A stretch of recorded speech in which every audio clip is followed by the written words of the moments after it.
noite a todos, boa noite, deputado. Boa noite.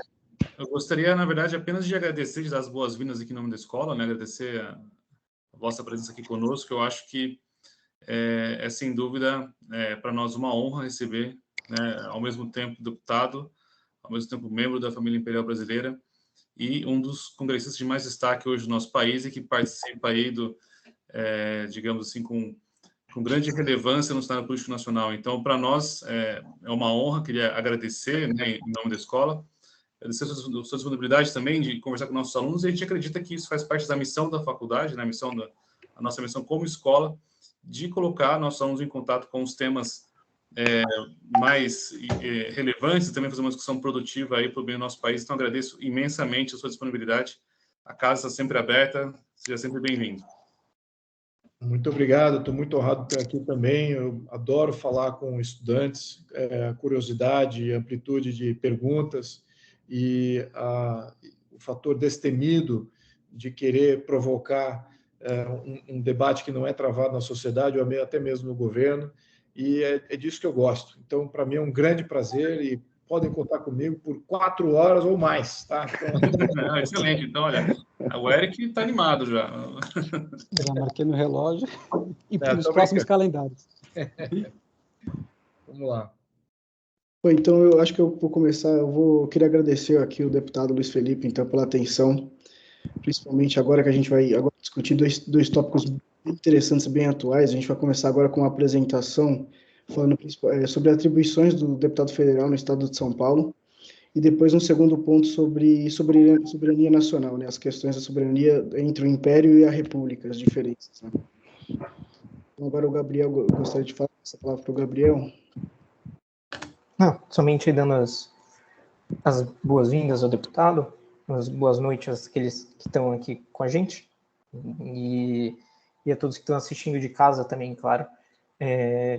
Só para não ficar repetitivo, né? Também destacar que o tema é de extrema importância, enfim, por tudo que ele representa para o futuro do país, e só avisando aqueles que estão assistindo que eles podem mandar perguntas no chat, que a gente vai selecionando à medida que a palestra passa, para no final, depois da palestra, colocá-las ao deputado, né? Mas, enfim, passo a palavra ao fundador, na verdade, da nossa organização, né, e organizador desse evento, o Eric. Obrigado, Gabriel. Cumprimentar o professor Rodrigo, nosso coordenador de economia, cumprimentar o professor Suano, meus colegas aí de V-Liberty, agradecer, né, a presença do deputado Luiz Felipe de Orleans Bragança, e apenas relembrar, né, esse é um agradecimento que o deputado Luiz ele teve um grande serviço, né, para o V-Liberty, porque quando ele foi lançado em 2018, ele não só abriu o evento, como ele realizou ali a exposição do livro dele, né, porque o Brasil é um país atrasado, e muitos amigos ali adquiriram e gostaram, até recomendo aqui, e depois ainda gravou um podcast, né, e os poucos sabem, depois ele gravou um podcast ali, então, mostrando justamente esse bom espírito, né, e naquele dia era um dia, para tudo do contrário, porque não sei se o Dom Luiz se lembra, mas era um dia chuvoso, uma sexta-feira de greve de transportes. Então, e era sexta-feira, né, o dia característico do estudante ir para as festividades, né? Então, é um enorme agradecimento por estar aqui, voltar agora em 2021, né, passado aí os anos da legislatura, para esse tema tão importante. Então, agora vou devolver aqui para o Fernando e iniciar aqui, né, o compartilhamento do material aqui. Isso. Você consegue compartilhar, Eric?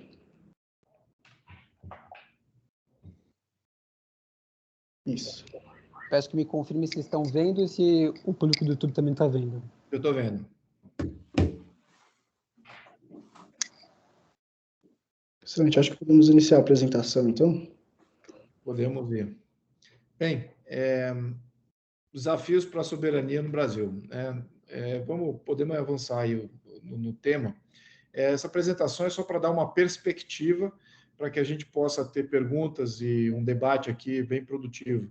Só dando um pouquinho de perspectiva, né? O primeiro período aqui do que era a soberania nacional, né? O Brasil antes de ser um país independente, então não vamos considerar isso, mas vamos considerar o país como sendo um período independente a partir do século XIX, né? E o que caracterizava relações exteriores naquele momento, né? Expansão territorial, reformas do modelo absolutista, né? As formações das nações-estado, a industrialização, isso também já tinha passado pelo seu primeiro estágio, estava sempre crescente ao longo de todo o século XIX, expansão muito grande no final do século XIX, guerras de conquista e consolidação territorial. Então, o mundo que antes era um mundo desconhecido, até o final do século XVIII, passa, a partir do século XIX, a ser completamente dominado por algum império, algum poder colonial. Então, o planeta Terra passa a ter aí um domínio burocrático, jurídico, imperial. Né? Podemos ir para o próximo slide. Então, nessa Constituição imperial, né, o Brasil estava bem em sintonia com o que existia naquela época, né? Você tinha o Império Russo, o Império Alemão, o Império Francês, o Império Inglês, esse sempre foi o maior aí durante todo esse período, e também crescendo ali o Império Norte-Americano. Naquela época, a América do Norte era um filete de terra, não era considerado praticamente um país, era uma confederação, ao menos no final do século XVIII.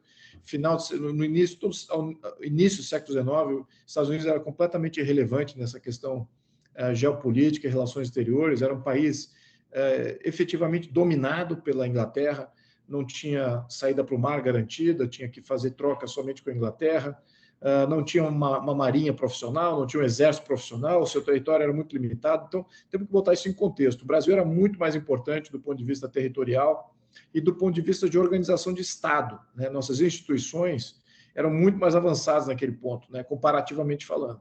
Com relação social, pode-se até levantar algumas questões.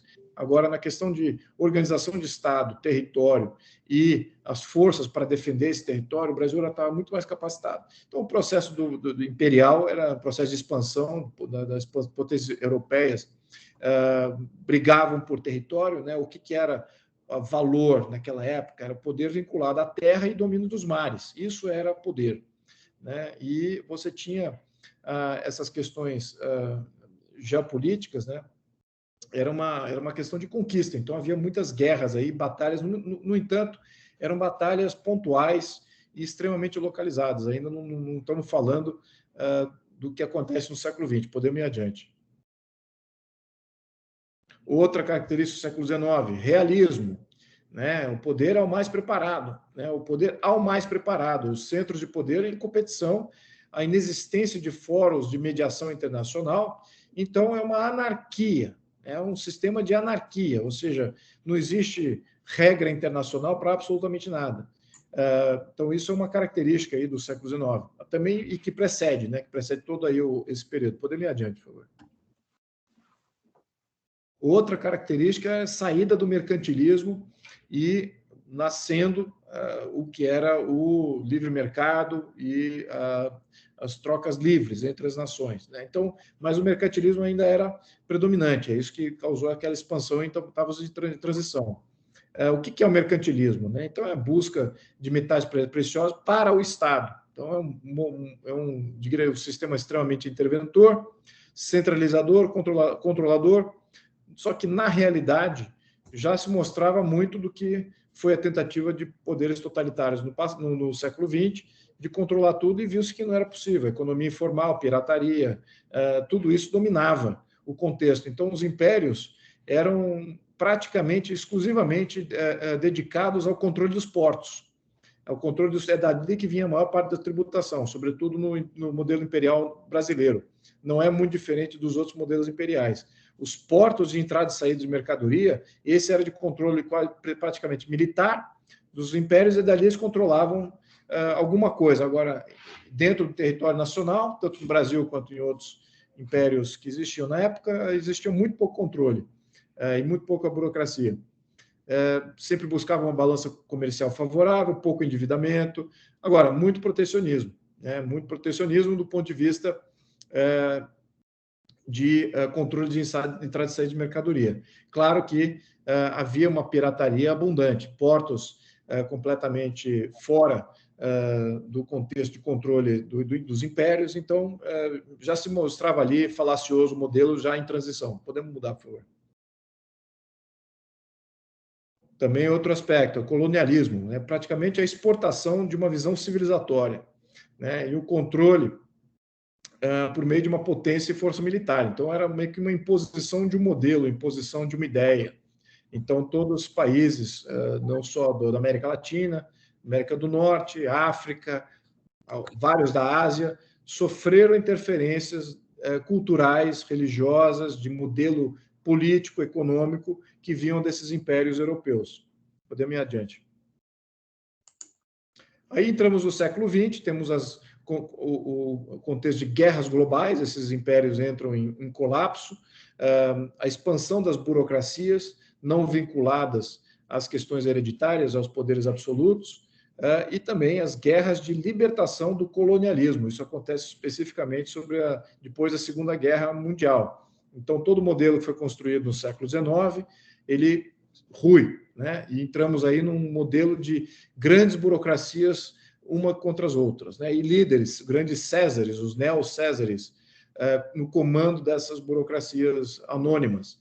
É isso que se transformou no século XX. Também o advento do Estado Social. Então, é uma maneira de introspecção sobre os modelos políticos, considerando que no século XIX os modelos constitucionais eram extremamente liberais do ponto de vista de controle interno, ao passo que no século XX os modelos constitucionais passam a ter um controle interno muito alto e uma certa capacitação do Estado como nunca se viu antes. Podemos ir adiante.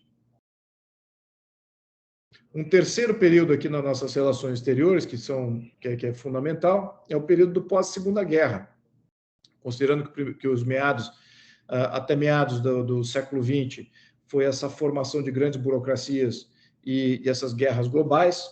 O pós-guerra mudou-se completamente o eixo e o modelo de relações exteriores, ao passo que não se estavam lidando mais com impérios e hereditários, com uma série de valores e culturas próprias. Agora é uma questão de ideologias e burocracias que faziam o combate e o controle mundial. E a competição dessas burocracias e ideologias pelo domínio terrestre. Então, nesse contexto também, nasce a ONU, né, as soberanias, ou os países que eram soberanos e livres, de certa maneira, que optar por um lado ou por outro. Haviam guerras de proxy, em que a Guerra Fria usava países, as grandes potências, Estados Unidos e Rússia, que eram os grandes vitoriosos da Segunda Guerra, frente à implosão dos impérios tradicionais da Europa. Eles faziam guerras de proxy durante a Guerra Fria. Isso mudou completamente o contexto de guerra e também mudou completamente o contexto de países alinhados com países não alinhados, né? Criou-se cortina de ferro, criou-se uma série de subversões através de partidos políticos, ideologias começaram, talvez a política de expansão da União Soviética, ela tinha dois frontes, um fronte ideológico, através da subversão, e um fronte bélico, através do controle também, do medo, né, com relação à aceleração das guerras, de uma possível terceira guerra mundial. Ao passo que os Estados Unidos faziam exatamente a mesma coisa, só que tinha uma outra vertente, que era a vertente não só, não havia subversão, havia sim influência, e influência econômica, né, através do próprio livre mercado. Enfim, então cada um tinha suas alavancas ali no pós-guerra. Podemos ir adiante.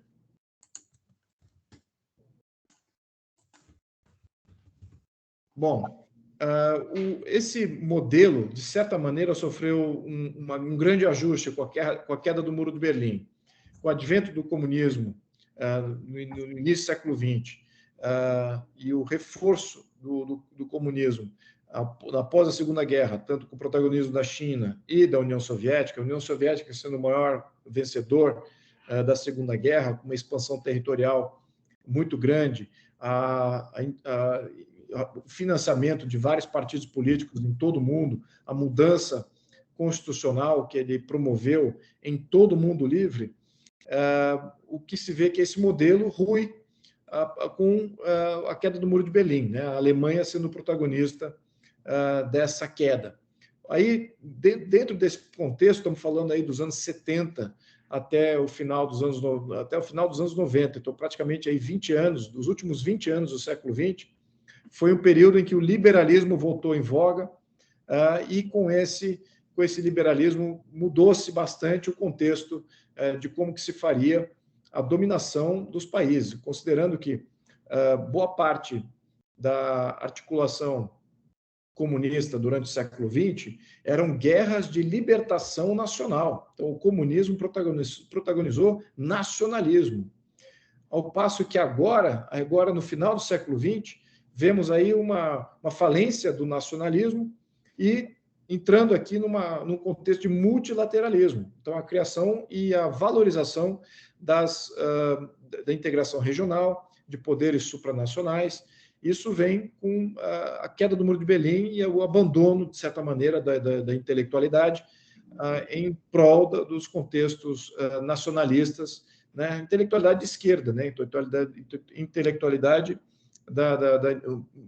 financiados pela União Soviética, em fomentação de nacionalismo para se impedir a expansão do capitalismo norte-americano, tanto na Europa quanto em outros países da América Latina, África e Ásia. Então, essa aqui era uma guerra, era outro fronte da guerra de proxy, era esse controle da produção, né? O controle da oferta, da expansão de mercado e do modelo capitalista, né? Então, através de guerras de libertação nacional, conseguiu-se fazer aí menos um contraponto à questão ao expansionismo capitalista. Muito bem, podemos ir adiante? O quinto período é durante um período de final dos anos 90, então, vemos aí um período de liberalização, desregulamentação de várias indústrias, regulamentação das telecomunicações, e o que acontece também é que começa a se expandir inexoravelmente a globalização. A China começa a entrar agora no contexto mundial, após 20 anos de liberdade econômica, começa a se ver os benefícios disso. A União Soviética, por contrapartida, muda o seu modelo, no entanto, passa também a ser um jogador no mercado globalizado com petróleo, então tinha ali um recurso para manter a sua relevância no contexto de globalização. É muito importante a gente fazer uma distinção entre globalismo, que pressupõe um controle, uma influência política e social nos países, e globalização. A globalização tem mais a ver com relacionamento econômico, né? E isso não necessariamente envolve controle político, social ou até mesmo econômico.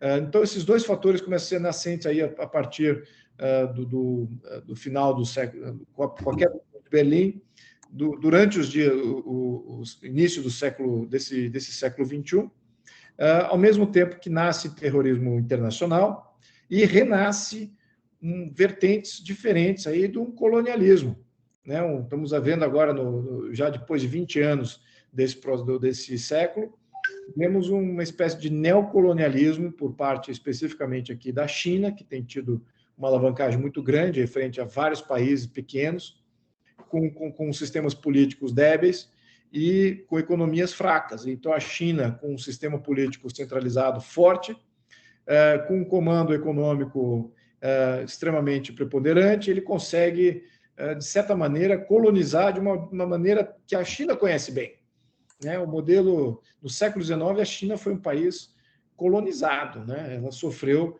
interferências dos grandes impérios e conviveu com aquilo, conviveu com o chinês não podendo ir no seu próprio território, tinha que ter passaporte para entrar em área de concessão da França, em área de concessão da Inglaterra, em área de concessão da Rússia.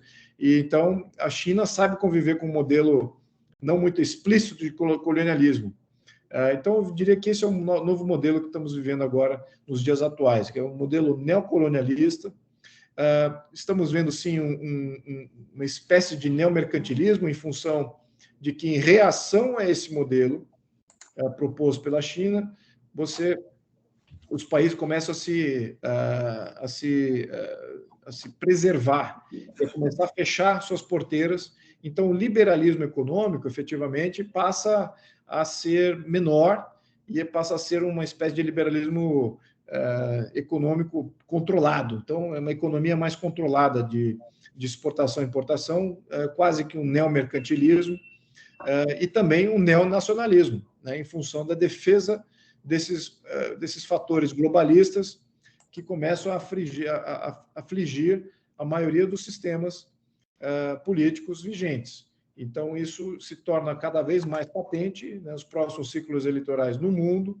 A pontuação será o poder global, né, das forças globais, e as forças globais não são umas, né? Tem vários grandes agentes globais, né? Temos China, temos Rússia, temos a própria ONU, temos fundos de investimento muito grandes, e isso coloca em xeque os modelos políticos independentes e as suas capacidades de defensoria. Podemos ir adiante, por favor. Política externa dos Estados Unidos. Agora, no momento do governo Biden, está revendo toda a política do Trump, está reativando o multilateralismo, né? Ou seja, está empurrando a agenda globalista com blocos supranacionais, estão querendo reintroduzir o poder dos Estados Unidos de ser um poder de transformação política de países que ele julga que são importantes para a sua segurança nacional, e está voltando à questão protecionista. Podemos ir adiante, por favor. Política externa da China, estabelecer-se como um poder hegemônico regional, evitar a armadilha de Tucídides. Basicamente, o que é isso? É não entrar em conflito com o seu maior rival. Ela crescer e expandir sem cutucar os Estados Unidos. Então, esse que eu diria que é o maior problema da China agora, né? Eu não diria que está fazendo um bom trabalho. Eu acho que a mídia chinesa, quem segue a mídia chinesa, eles já estão em preparativos de guerra, né? Ao passo que a mídia do Ocidente não tem nenhum reflexo de como é que está a comunicação interna na China. Mas todos aqueles que estão relatando sobre os problemas lá dentro, eles já estão em compasso de guerra, e isso basicamente faz uma alusão a como é que foi a Guerra do Peloponeso na Antiguidade. Assegurar fontes de matéria-prima. Brasil é uma grande fonte de matéria-prima. Então, isso envolve controle político, isso envolve controle econômico. Então, eles estão agindo nesses dois frontes aqui no Brasil e também em demais países com esse modelo neocolonial que eu expliquei antes. Existe também uma continuidade, uma necessidade da China de manter a continuidade do Partido Comunista Chinês. Depende de alimentação, empregos e crescimento econômico.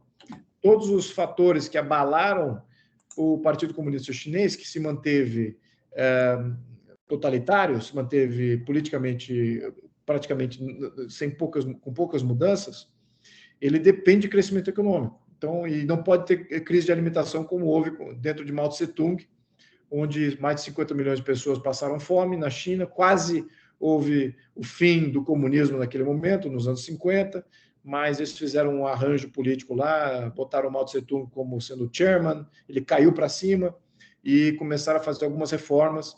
Com a morte de Mao Tse-tung, aí veio Deng Xiaoping, que de fato liberalizou, acabou-se o comunismo econômico como modelo econômico na China em 1978, quando Deng Xiaoping começa a privatizar as fazendas. Então, o comunismo econômico na China durou de 46 até 1978, efetivamente. No entanto, o comunismo político, ele está até hoje, né? Então, essa que é a realidade da China. Muito bem, podemos ir adiante.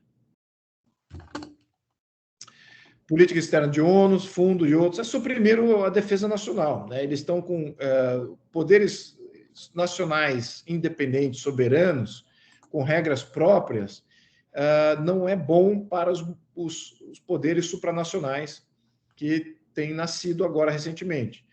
Eles querem e continuam introduzindo ganchos regulatórios, o Brasil é uma vítima disso, temos contextos constitucionais no Brasil que transfere poder a esses acordos internacionais, então nós deixamos de ter poder a cada acordo internacional. Há uma unificação de pautas de ativismo individual. O que significa isso?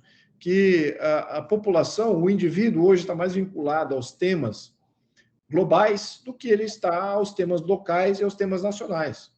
Então, as questões de meio ambiente, as questões de saúde, as questões de imigração, as questões de gênero, tudo isso são pautas globais que divergem, eu diria que desvia a lealdade do indivíduo a essas organizações que comandam essas pautas, né? Isso envolve mídia e grande controle financeiro, né? Existe já um cartel praticamente mundial na mídia e também nos sistemas financeiros. Podemos ir adiante, por favor. Só para fazer uma pequena análise aqui do Brasil, como é que o Brasil está posicionado para enfrentar esse desafio que acabamos de pontuar aí inicialmente. Bom, vamos analisar em 3 fatores: terra, a riqueza, o tamanho da extensão do território, a riqueza da profundidade de seus minerais e seus recursos naturais, o trabalho, que é a capacidade do povo de trabalhar, saber se organizar para gerar receita, e o capital, né? O que se faz com o capital, para onde vai esse capital, para onde vai essa renda, para onde vai essa poupança, como é que ele é alocado. Então, essas são as 3 maneiras de você analisar cada país. Podemos ir adiante. Então, numa análise curta do Brasil, bem sintética, nós podemos dizer que nós temos uma soberania vulnerável. Por quê? Nós temos vastos recursos naturais. Nós temos uma grande força de trabalho que sabe trabalhar, sabe produzir renda, sabe produzir poupança, inovação. No entanto, nós temos políticas de Estado centralizadoras com alta tributação, que rouba essa renda para o Estado e faz uma alocação péssima desse capital. Por quê? Temos baixo investimento, tradicionalmente, em infraestrutura e também em defesa. Então, a nossa infraestrutura também é um fator de defesa com relação à interligação das cidades, interligação de comunicação de rios e de ferrovias, de rodovias. Temos baixa integração nacional, isso também é um fator de defesa, ao mesmo tempo que é um fator econômico, daria um fator econômico importante, e temos baixo investimento em defesa. Para onde tem ido toda essa geração de capital? Então, a gente está dizendo que o Brasil sabe gerar capital, ele sabe criar capital, ele sabe multiplicar capital. Temos uma força de trabalho capaz de fazer isso e temos vastos recursos. Mas a alocação desse capital tem sido muito mal. Nos últimos 100 anos, temos alocado esse capital em despesas do governo, né? Despesas sociais, despesas que não são multiplicadores de receita, despesas que não são multiplicadores de empregos e oportunidades. Estamos alocando esse capital em despesas correntes e na nossa própria fraqueza, né? Então, esse tem sido o padrão do Brasil, e isso coloca o país numa situação vulnerável muito grande.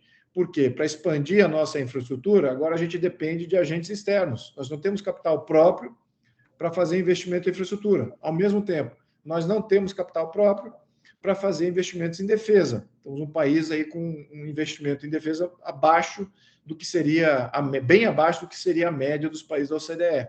E nós tranquilamente seríamos um dos top 3 países da OCDE, se não fosse por essa má alocação de capital, né? E as políticas centralizadoras que causam isso. Podemos ir adiante. Bom, como resgatar essa soberania, então, já que ela está tão vulnerável e exposta em função dessa má alocação? Bom, temos aqui um PDL do Brasil com os Estados Unidos, ele abre uma fronteira de desenvolvimento tecnológico na questão de defesa. Eu diria que isso é um pequeno projeto, no entanto, muito importante para a multiplicação de pequenas e médias empresas na questão de tecnologia e de defesa, né? Considerando que isso já é uma parte significativa do PIB e da geração de novas patentes dos Estados Unidos. Então, nós precisamos ter isso interno, não podemos perder capacitação tecnológica, não somente além da mão de obra qualificada que vem para desenvolver esses projetos que podemos fazer aqui no Brasil também. Temos um projeto de lei de isonomia tributária da indústria de defesa. Por incrível que pareça, e aí isso por uma das razões que eu digo que nós temos uma má alocação e que nós não temos nenhuma consideração pela defesa, é que nós não temos isonomia tributária da indústria de defesa nacional para compras governamentais do próprio governo brasileiro versus as indústrias de defesa internacional. Ou seja, o nosso sistema tributário ele onera desproporcionalmente o produtor nacional e ele praticamente subsidia, ele dá um incentivo para fazer uma compra internacional da indústria de defesa de outro país. Isso é de um descalabro tão grande. Então, existe um projeto aí de fazer isonomia. E só esse projeto já está tramitando há mais de ano aqui na Câmara. Então, por isso que a consciência sobre a defesa nacional é importante. Outra coisa que é necessária, linhas de crédito para a indústria de defesa. Todo país tem isso. Todo país tem isso. O Brasil não tem, né? Então, temos aí uma deficiência muito grande para financiar projetos de longo prazo. E isso, os bancos aqui estão dominados por esses fundos internacionais que não querem que o país tenha uma indústria nacional e uma soberania própria, uma capacidade de defesa própria. Então, eles não querem, interferem com os bancos comerciais do Brasil para não se fazer financiamento de longo prazo da indústria bélica no Brasil. Ao passo que os outros países que têm uma indústria nacional forte, todos eles contam com essas linhas de crédito, muitas vezes governamentais. Também não temos priorização orçamentária de programas de defesa. Tem muito programa de defesa que demora 20, 30 anos para maturar e para criar uma nova realidade de defesa no Brasil. E, como nós não temos essa priorização, como alguns outros países têm, eles definem antes qual é a política de defesa. E depois eles começam a discutir o que é para a saúde, o que é para a educação, todos aqueles outros atributos sociais. Então, esse procedimento, esse regimento de como gerir é importante. O Brasil não tem. Então, a discussão de defesa cai no bolo comum de previdência, de assistencialismo, de educação, então ele sempre perde nessa discussão. Não é popular falar de defesa nacional.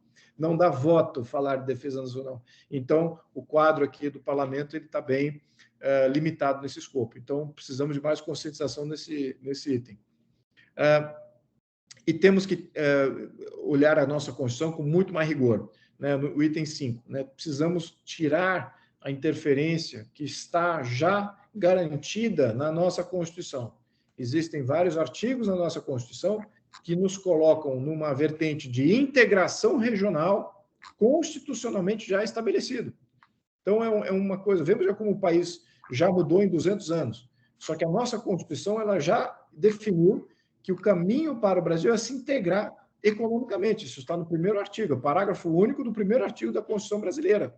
Ele coloca o Brasil como numa rota de integração nacional com outros demais países da região. E é isso que nós precisamos, nós debater, isso é importante. Veja como foi muito errado essa medida, exatamente por causa das mudanças que ocorreram nos últimos 200 anos. E 200 anos na história do país, sinceramente, não é muito.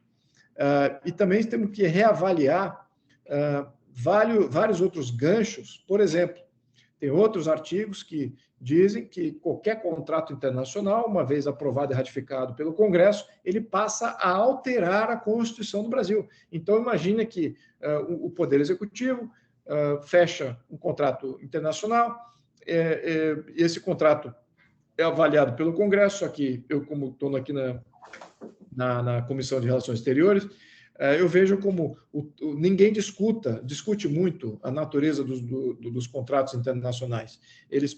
Quando eles entram para o Congresso, quando eles passam na comissão, ali existe uma discussão, mas eles passam para o voto no Congresso e aquilo praticamente passa em voto simbólico. Só que está possivelmente alterando a nossa Constituição. Então, a gente tem que ter um rigor muito maior nisso aí, mas a verdade é o seguinte, eu gostaria que não houvesse essa automaticidade, que não fosse automático de fazer essa alteração constitucional. Podemos assinar um contrato internacional, ok, um acordo, ok, mas que isso não automaticamente já altere a nossa Constituição, porque se transforma de uma maneira não democrática de fazer uma alteração constitucional. Enfim, meus amigos, esses são os pontos aqui que eu queria ressaltar. Não sei quanto tempo aqui que eu cobri, se foi demais. De qualquer maneira, espero ter bastante tempo aqui para um debate amplo aqui sobre todos os sistemas e qualquer pergunta que possa vir relacionada a isso. Meus amigos, muito obrigado. Uma excelente apresentação. Acho que agora a gente pode começar a iniciar algumas perguntas. Quem poderia fazer a primeira, professor? Talvez. Seria... Opa, deixa eu...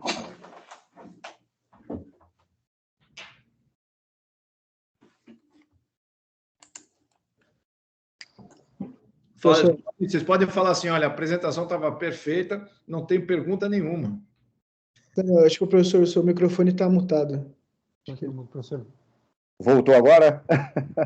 Não, eu tenho a impressão que a palavra vai para o professor Rodrigo inicialmente, depois eu faria algumas considerações minhas, mas tem muitas perguntas, deputado. O senhor se prepara que tem muita coisa para perguntar. Professor Rodrigo, acho que é com o senhor, né? Professor, não fica à vontade de fazer as perguntas. Eu, na verdade, achei muito interessante o tema, deputado. Eu acho que é uma discussão que se faz pouco no Brasil, né? A gente pouco houve uma discussão sólida e responsável sobre o que é a soberania do nosso país e como ela se encaixa, né, nesse contexto global que está emergindo, que é bastante desafiador, né? Mas já que o professor me passou a palavra, eu queria ouvir do senhor, deputado, alguma diretriz no sentido, qual que é o vetor que nós devemos seguir em termos... A gente percebe que nós temos um desafio industrial grande, né, que estamos aí com vários atores internacionais emergentes que não estavam no cenário até décadas atrás, e ainda num cenário de baixo crescimento econômico, com uma crise, eu não vou dizer, não é necessariamente uma crise política no sentido de crise governamental, mas uma crise no sentido de uma polarização na sociedade, no debate político, né, que se arrasta aí já há alguns anos. Onde a gente, com quem a gente se alinha, ou por onde a gente sai, por onde a gente começa, né, digamos assim, para dar os passos para avançar na direção de garantir nossa soberania? Olha, primeiro, só em questão de política interna, eu sou favorável à livre iniciativa, sou favorável à maior liberdade de mercado, à não interferência do governo, da burocracia, dos tributos, das regulamentações, em tudo que tem a ver com a indústria nacional, tudo que tem a ver com comércio, finanças, etc. Então, internamente, eu diria que a gente precisa ir por esse sentido, em termos de política, né, de política de liberalização do mercado interno. Externamente falando, claro que vamos fazer trocas com vários países. Agora, a questão de soberania é onde todas essas regras e vertentes ideológicas com relação à liberdade de mercado, elas caem por terra, porque nenhum país compartilha tecnologia. Nenhum país compartilha aquilo que é de melhor para a sua proteção. Todos compartilham aquilo que eles deixam, aquilo que eles consideram que não é estratégico.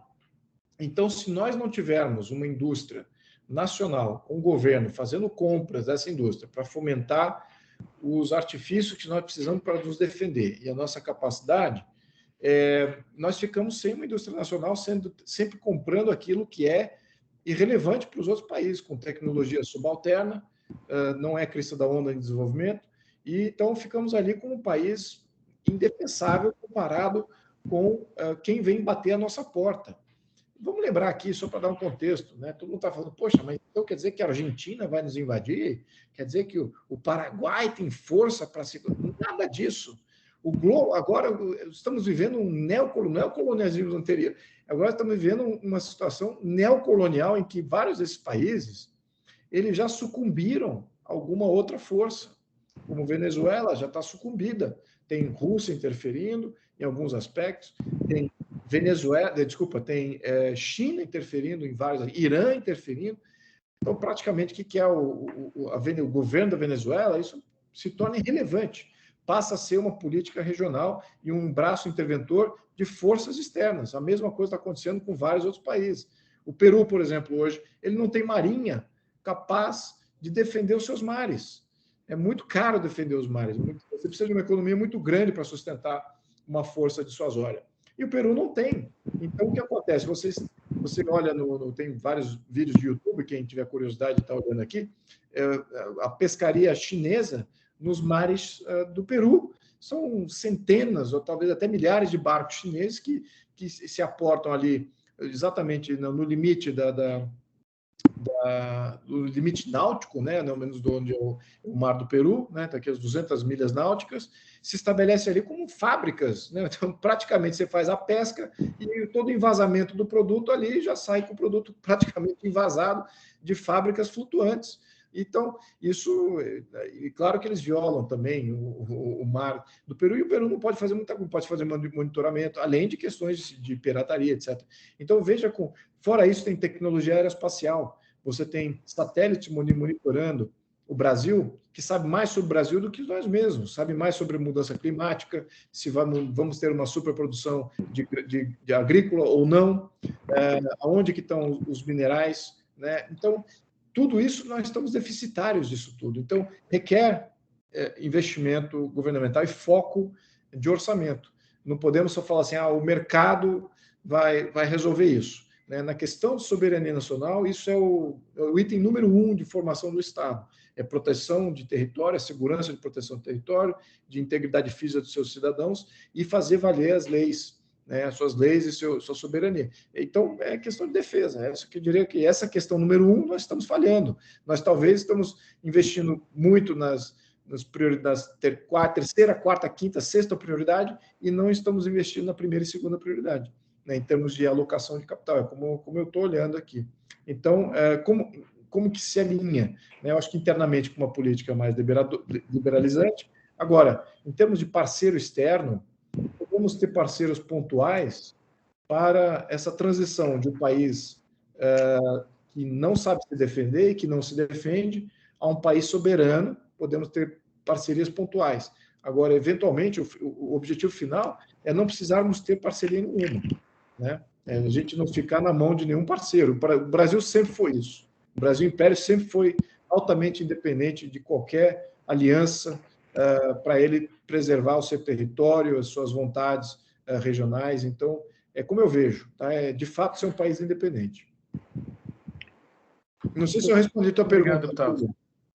Sim, respondeu muito bem, agradeço. Foi um interessante resposta. Vou passar a bola aqui para o professor Ana. Eu tenho uma pergunta para fazer. Inicialmente, deputado, eu gostaria de parabenizar o senhor pela exposição que o senhor fez. É maravilhoso e é compensador para mim, como cidadão, identificar no nosso Congresso, no Congresso do Brasil, né, para deixar bem claro, escolhido os termos adequados,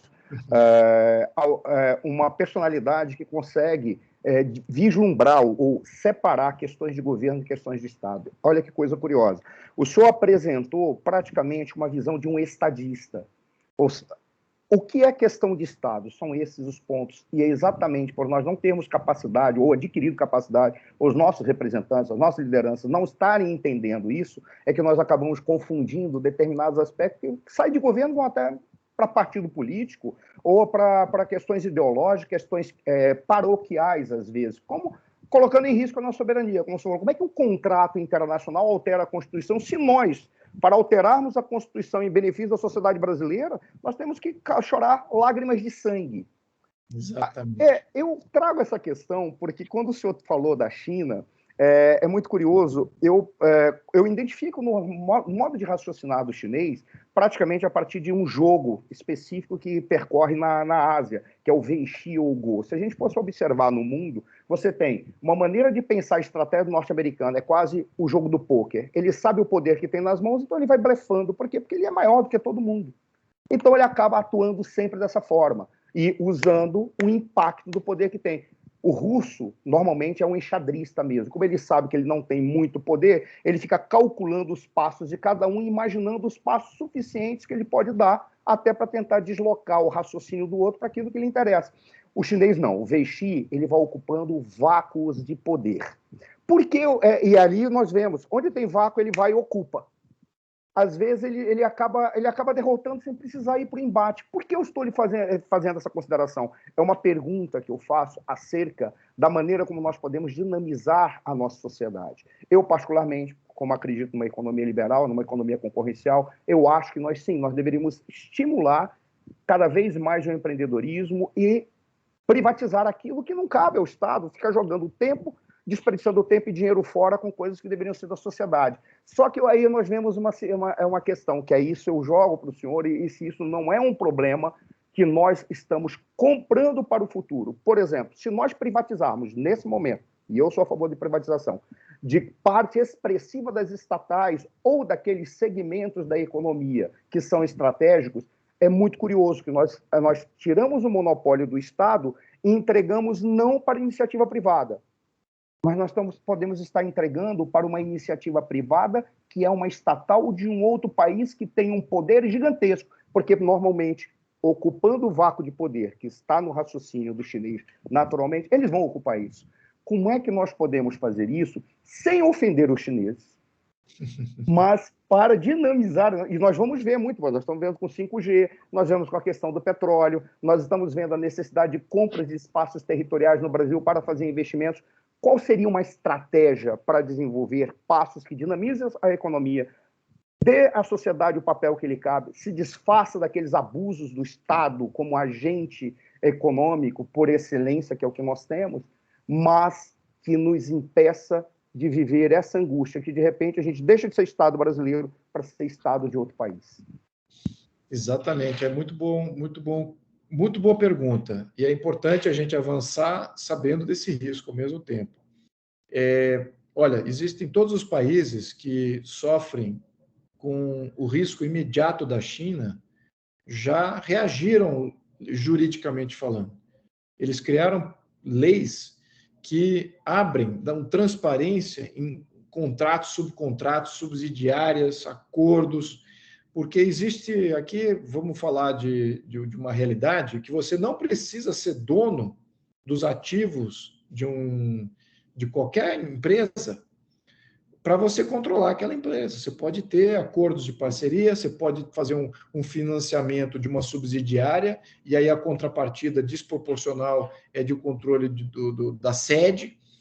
Você pode ter acordos comerciais de longo prazo, sobretudo quando você tem empresas aqui que praticamente operam em massa falida, né? Tem dívidas trabalhistas, dívidas tributárias, que ninguém quer ser dono daquilo lá, né? Então você faz um acordo comercial aí de 5, 10 anos, injeta capital através desses acordos capitais, mas tem ali um contrato de gaveta que dá todas as condições de atuação da empresa, seja mídia, seja empresa agrícola, seja um porto, seja tudo. Então, você tem várias maneiras escondidas e muito mais sofisticadas do que só ser dono da empresa. Então, acho que a gente tem que olhar isso de uma maneira mais sofisticada, como o mercado internacional já viu, né? A Austrália já reagiu, vários países da Europa já reagiram com legislação que dá essa transparência. Eu, por acaso, propus isso há um ano atrás, acho que até no início não, foi em 2019 ainda, então 2 anos atrás.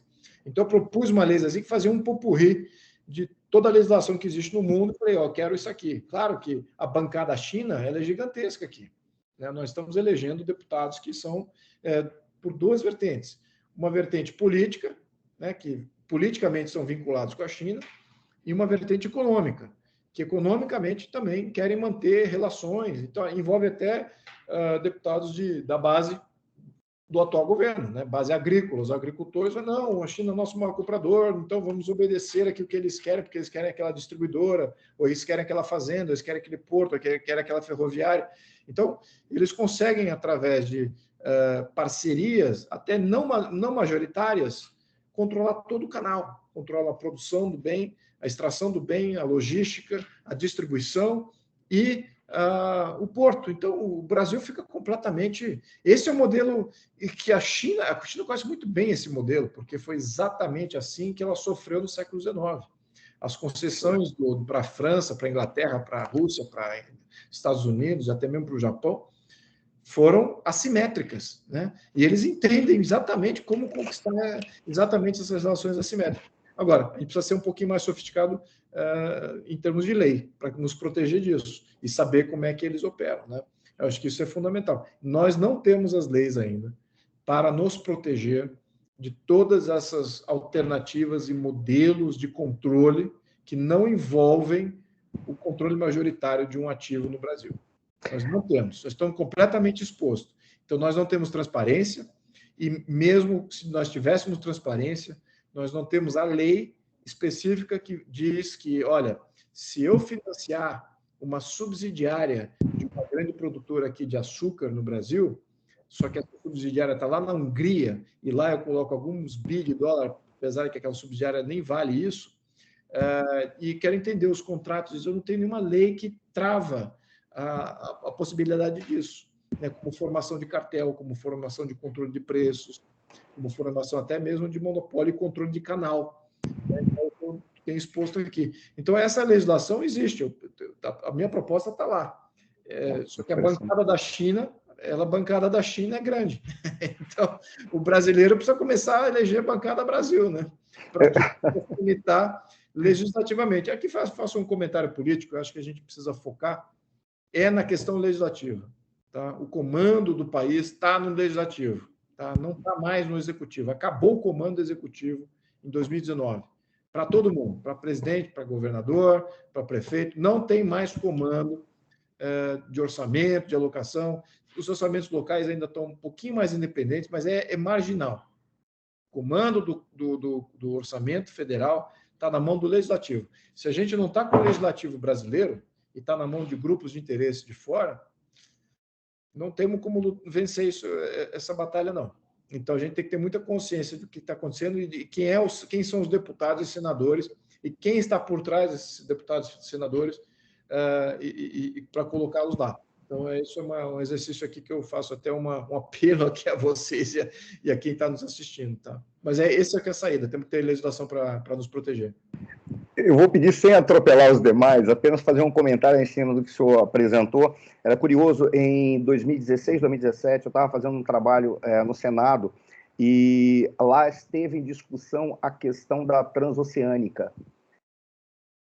Uma das propostas do grupo da China era de que, inclusive, eles trouxessem todos os trabalhadores para que não incidisse na nossa legislação trabalhista. Vejam, nós temos que mudar a legislação trabalhista, é fato, mas chega a ser assustador quando se viu que parcela expressiva, mas não majoritária, concordava com isso, para acelerar o processo, e concordava, inclusive, com uma espécie de arrendamento, se não uma venda de porções territoriais, uma vez que o capital para a construção ou para a viabilização desse modal viria da China. Eu não estou falando mal dos chineses, eu estou dizendo que eles sabem o que eles querem. O problema é nós não sabermos como nos defender ou não sabermos o que nós queremos.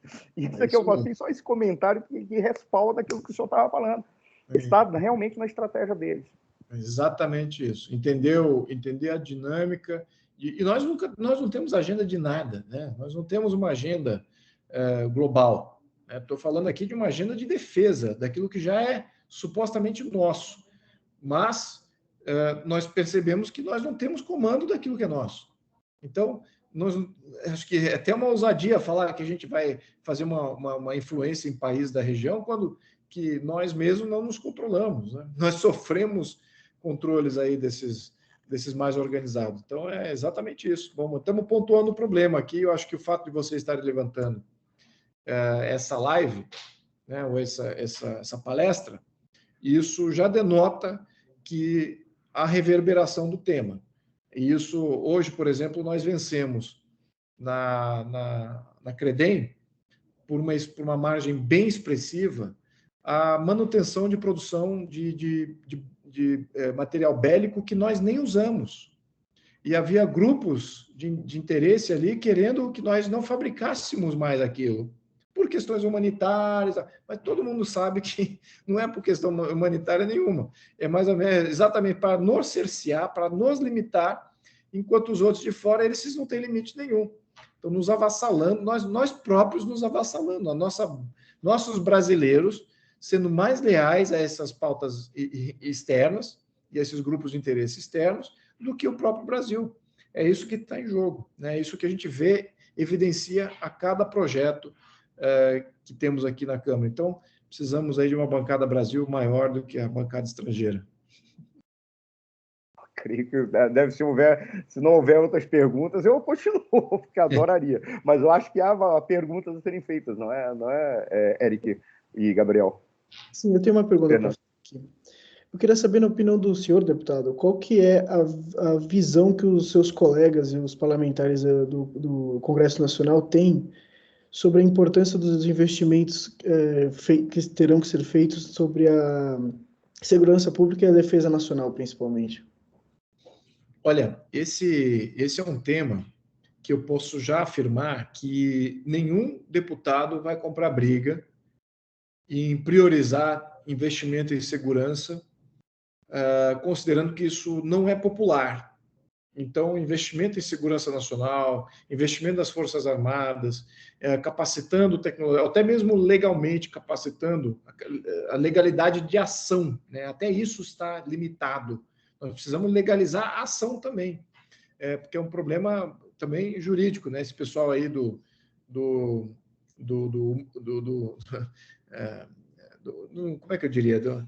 Aquelas bandeiras humanitárias, né, pacificadoras, esse pessoal neutralizou a capacidade de ação das Forças Armadas. Então, as Forças Armadas estão travadas ali nos seus quartéis e tal, fazem ali suas paradinhas, etc. Agora, eles precisam agir também, precisam poder agir sem ser criminalizados, né, nessas ações. Mas, enfim. Então, do ponto de vista político, muito poucos deputados, somente aqueles deputados que foram eleitos, talvez pelas forças militares ou pelas forças policiais, esses têm mais uma defensoria do seu métier.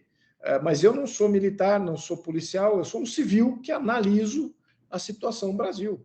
E eu digo aqui, do ponto de vista civil, nós não temos defesa, e isso afeta várias outras coisas. Não é que só nós não temos um gasto financeiro com a defesa, então nós temos um impacto econômico em falta de defesa. Qual o impacto econômico é esse?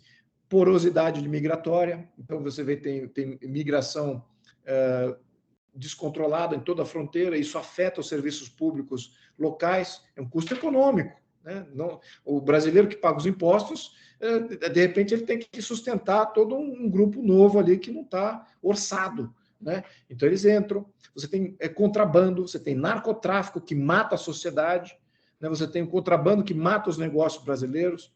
Então, você tem toda uma dinâmica ali de impacto econômico que nós falamos, não vamos gastar muito financeiramente com a defesa. Tá bom, mas fizeram análise de quanto é impacto econômico, eu diria que estaria um percentual do PIB expressivo, né? Não só na questão de saúde, na questão de vida, de segurança de vida, de garantia de propriedade, de ter rendimento efetivo, até mesmo de geração de recurso interno.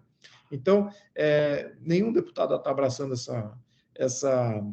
eu diria que hoje é um abacaxi, mas eu adoraria tornar isso uma maçã tentadora, né? E que todos queiram entender a priorização. Por quê? Em outros países, a questão de defesa, o debate em outros países, a questão de defesa, ela é parte do debate político, ela é parte do debate no Congresso. Isso não é tabu. Falar sobre defesa nacional, falar sobre o poderio bélico, falar sobre armas nucleares, falar sobre as novas tecnologias, falar sobre estratégia aeroespacial, falar sobre tudo isso. Isso é normal nos congressos de países desenvolvidos que têm força de defesa. E acredite se quiser, o impacto econômico que isso dá, e também é toda uma ramificação multiplicadora de patentes e de novos negócios e de transferência de tecnologia para a própria indústria, é monumental. É quase que não dá, é quase que você analisar aquele efeito borboleta, né? É uma borboleta batendo asa aqui, dá um tufão do outro lado, é basicamente isso, né? Você investindo em defesa, segurança e capacitação tecnológica, você tem toda uma sorte de ramificações que muda o contexto. E priorizar, né? Colocar em debate primeiro isso, definir os planos de longo prazo, ter orçamento para que isso não seja violado a todo mês, todo ano, que o que os políticos adoram fazer, tem que ter um plano já de longo prazo. Isso dá estabilidade. Os países, como a França, é um dos países, através do De Gaulle, que foi um grande estadista, ele criou essa lei de priorização militar, né, de programação militar. Então, nessa discussão de Congresso, o Congresso francês decide, primeiro, o que tem de projeto de longo prazo em questão de defesa que eles precisam manter. Depois vem uma discussão de orçamento baseado no resto, né? Qual é a política social, qual é a política assistencialista e os demais utilizações do orçamento.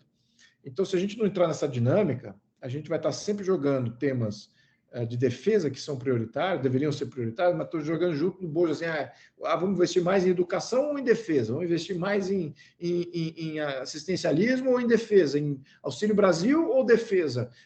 Previdência ou defesa? Então, são batalhas, eu diria que não deveriam estar na mesma pauta de discussão. Não são, está comparando laranja com maçã, né? Aqui o contexto. Então, precisamos separar esses temas, né?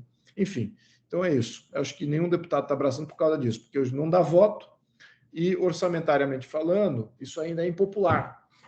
É uma coisa que a população vê que você quer desviar dinheiro do social e transferir dinheiro para tecnologia, infraestrutura, capacitação tecnológica, enfim, isso a população ainda não comprou essa ideia.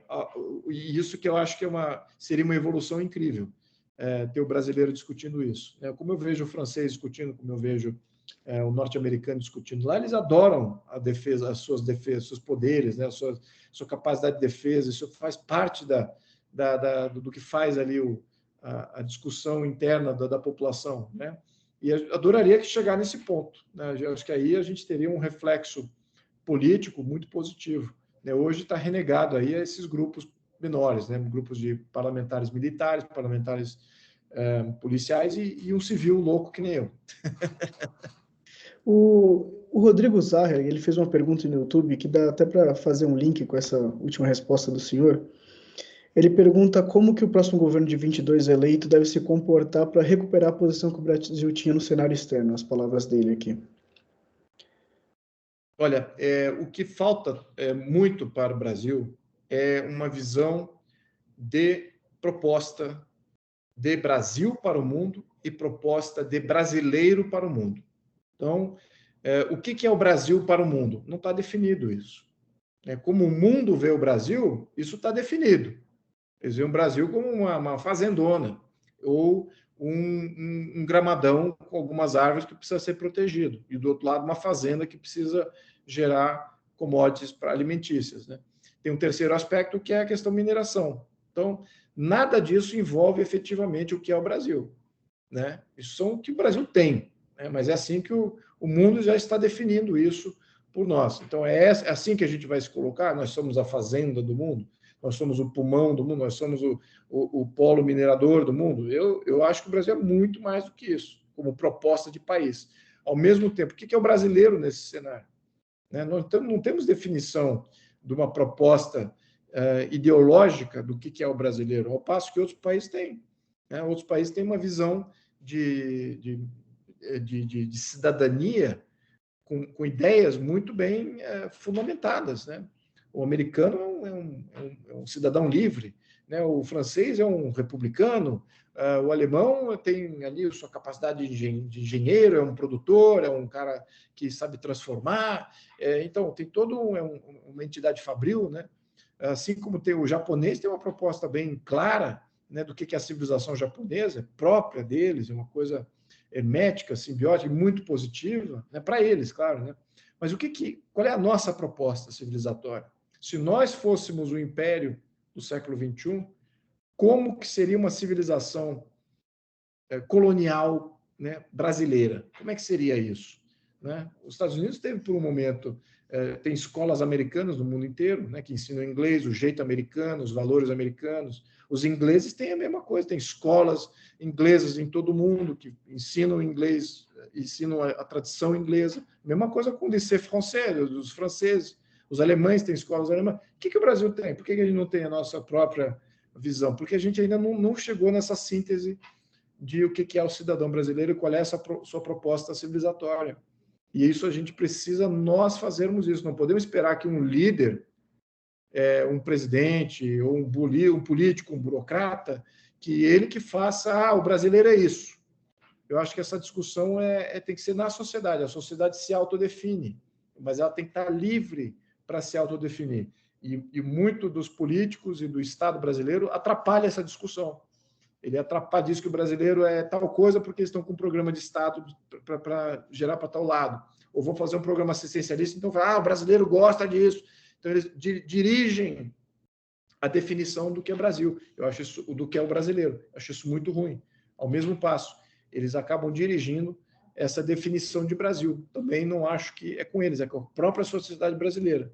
Ela que tem que definir isso. Então, eu não quero me furtar aqui a pergunta, porque, obviamente, como cidadão, eu tenho minhas próprias visões. Eu só estou dizendo que não cabe ao Estado definir o brasileiro, e não cabe ao Estado definir o que é a função do Brasil. A sociedade precisa se autodefinir e ter mais rigor e coesão com relação a isso. Eu, especificamente, como cidadão brasileiro, eu vejo que a gente tem uma proposta muito positiva. Do ponto de vista diplomático, o brasileiro ele é aceito no mundo inteiro, ele é amigo do mundo inteiro, é um comportamento que você não encontra em outros países. Tá? É uma coisa única nossa, que é um grande ativo. Nós somos um grande diplomata da humanidade, não é só do brasileiro. Nós somos um grande país humanista, né?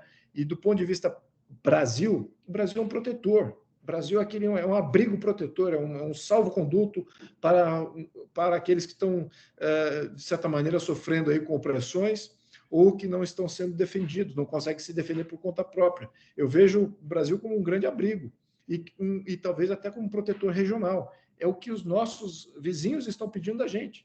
O Equador pede isso, a Colômbia pede isso, ao menos parte da Colômbia, não aquela que agora está na mão das Farc de novo. Paraguai e Uruguai são países que nunca vão ficar grandes, né? Enquanto a gente manter nossas fronteiras. Então, eles estão pedindo que o Brasil lidere, que o Brasil influencie, que o Brasil tire esses países das garras desses grandes grupos de influência, que são os mesmos que estão agindo aqui. Só que lá, por eles serem menores, os impactos são muito maiores. Então, nós temos essa função, talvez ela seja redefinida agora no século XXI, porque a dinâmica de pressão que existe agora no Brasil, no século XXI, ela é muito similar à dinâmica de pressão do século XIX.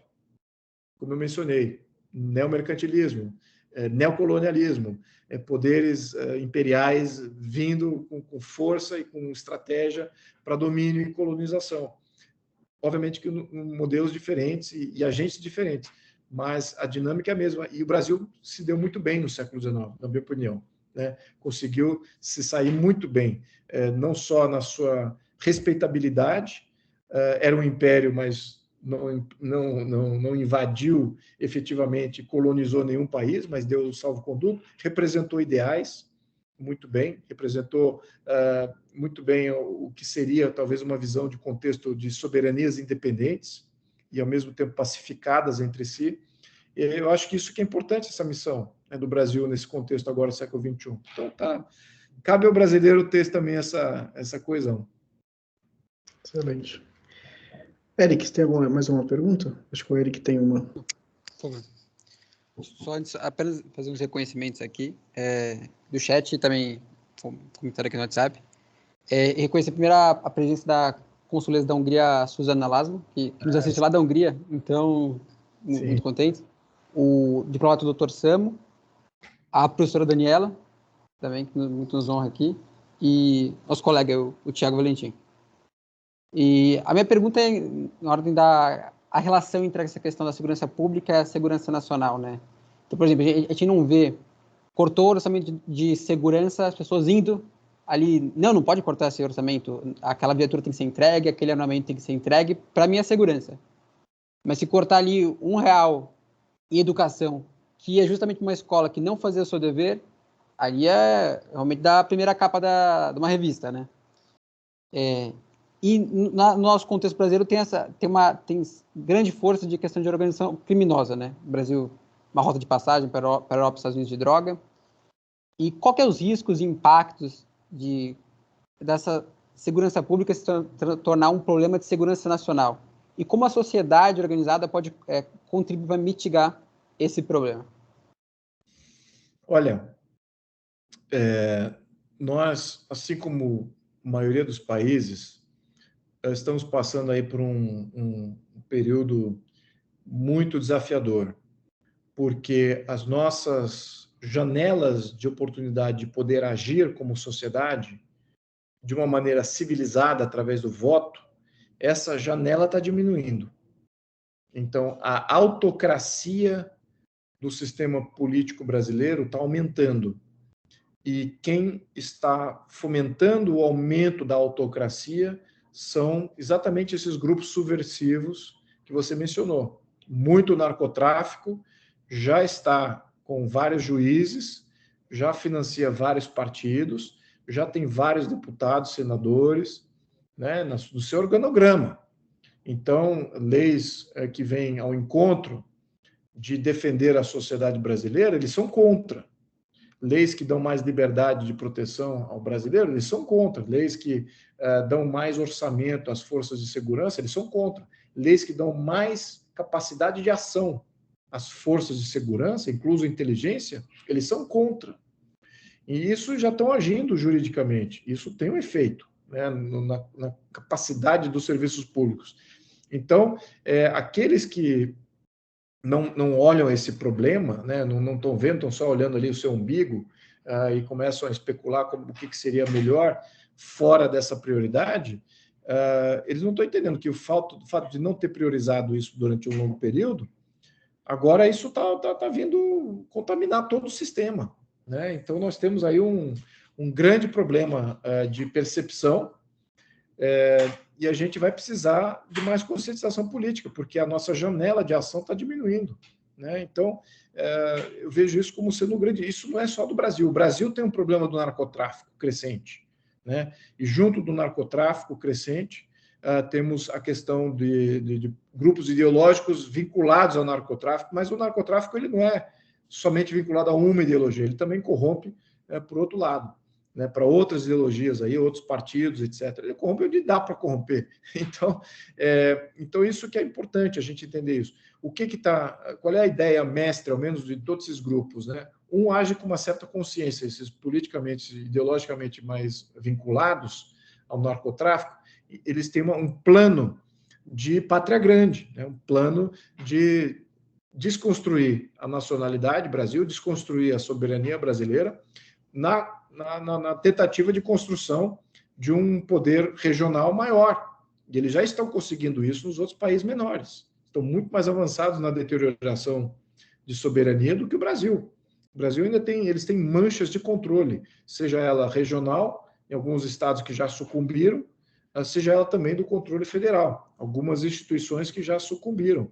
Então, essa visão precisa ser comunicada, né? Temos um risco de subversão aqui do modelo muito grande, e temos uma pequena janela agora, e talvez mais um ciclo eleitoral, mas se essa janela agora a gente não conseguir fazer uma reintrodução ainda maior de deputados e senadores que queiram de fato reformar o modelo brasileiro, nós estamos aí com um sistema que vai se tornar cada vez mais autocrático. Se quiser um exemplo aqui, eu gosto muito do México como país e o povo mexicano como país. Agora, olhem para o México, como é que é o México, né?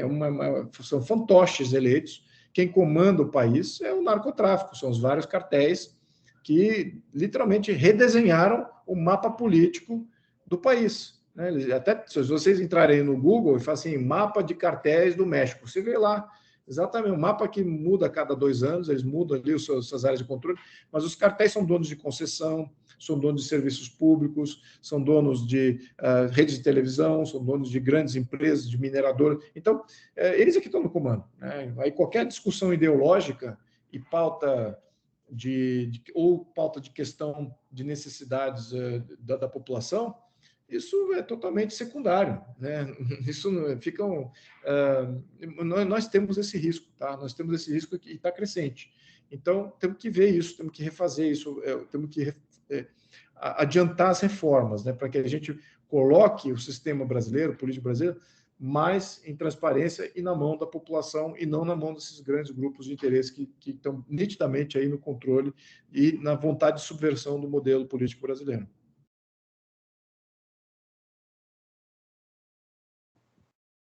Seu microfone, Eric. Não, Gabriel. Obrigado, Dom Luiz. Por favor. Não, bom, o deputado chegou a falar da China, né? Abordou um pouco da China, enfim, e ultimamente a gente viu alguns casos, como o próprio da Evergrande, né? E do Doing Business, do FMI, que, bom, a gente pode ver até que uma possível deterioração da economia chinesa, já que eles tentaram manipular algumas informações, né, do próprio Doing Business, e o caso do Evergrande, bom, a gente sabe que não é dos melhores indicativos, mas, bom, poderia, claro, poderia ser um indicativo de que a economia chinesa está a ponto de colapsar, digamos assim, que acaba inevitavelmente afetando o globo e principalmente o Brasil, por causa da relação, principalmente ali na agricultura, que tem esses dois países, né? Como, então, que impactos mais diretos, mais talvez um pouco indiretos, talvez na segurança, na defesa, teria esse possível colapso da economia chinesa, né, para o Brasil, já que a gente é um grande parceiro econômico? Sim. Olha, a situação da China, como é que eu vejo a China? Ela precisa do Brasil para garantir a sustentação política do Partido Comunista Chinês. Eles não podem tolerar variações de mercado como os modelos democráticos toleram, né? Ali, a ditadura chinesa não permite isso, né? A dinâmica própria de ditaduras, né? Eles têm estabilidade política, pouco debate político, pouco debate e competição política. Então, qual é a contraposição? Você vai ter emprego, você vai ter renda, você vai ter capacidade de comprar bens de consumo e de conforto pessoal cada vez crescente. Então, a China tem entregado isso, né? Agora, eles precisam manter isso com esses acordos, esses controles internacionais, mais do que qualquer outro país. A Rússia não precisa disso, por exemplo. A Rússia tem recursos naturais internos vastíssimos, né? Ela não precisa sair fora da Rússia para buscar esses recursos naturais. Mas, enfim, cada país tem sua dinâmica. A mesma coisa os Estados Unidos, é um país que também tem recursos naturais próprios também vastíssimos. Enfim, então a China que está mais sobre a pressão de fazer essas interferências fora da China. Agora, internamente, o que tem acontecido? Até 2012, a China tem promovido